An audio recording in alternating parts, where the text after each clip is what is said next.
Кинофенове, това е моето ревю на филма, който гледах, който е по реални събития, продуциран от филмовата компания Lionsgate, както и филмовата компания Snoop Dogg Death Row Pictures с участието на актьорите Тайръс Гибсън, Скот Иствуд и последния филм, в който виждаме вече споменалия се актьор мир на праха му Рей Лиота, а именно 1992 година.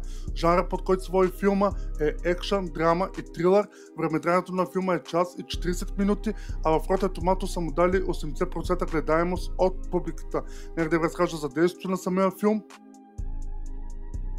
Мърсър, Тайръс Гибсън, отчаяно се опитва да оправи живота си и връзката с сина си на фона на бурните събития, последвали ареста на Родни Кинг през 1992 година в Лос Анджелис. На другия край на града, баща и син, Рей Лиота и Скот Иствуд, подлагат собственици отношения на изпитания, докато планират дързък обир в фабриката, в която работи Мърсър.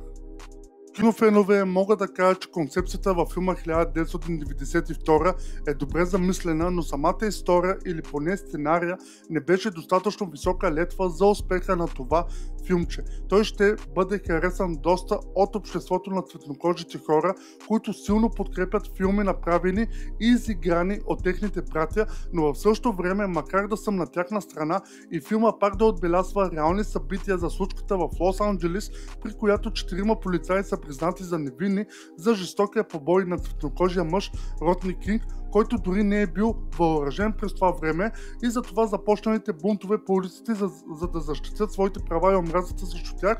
Точно това филмче не стига до там да бъдеш в очакване на нещо голямо, а по-скоро е една история, в която нещата не вървят на добре, когато Мърсър решава заедно с сина си да избягат от бунтовете и да се скрият на работата, в която пък се извършва точно в този момент обир. Затова до средата, след като не направихме нищо, за да просветим публиката, както се вика, какво представлява този момент от 1992 година, освен да видим възмущение по улиците, вместо това се пренасяме към сюжета за обира, за да видим как това се разтърсва.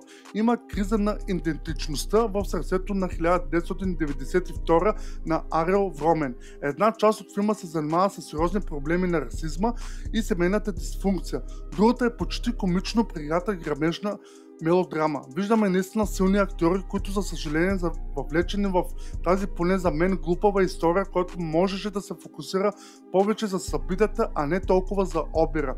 Тайръс Гибсън се отказва от роля на франчайза и дава едно от най-добрите си изпълнения, което за съжаление се губи в жанров филм, който се опита да направи за бунтовете на Родни Кинг това, което тримата крале направиха за войната в Персийския залив. Ако 1992 говореше за факта, че през 2024 Америка всъщност нямат проблем с чернобелите, а противопоставяне на политическата фракция, може би щяхме да имаме нещо по-достойно и хубаво от към история и игра от актьорите. Затова и моята оценка от това филмче ще бъде 5 от 10.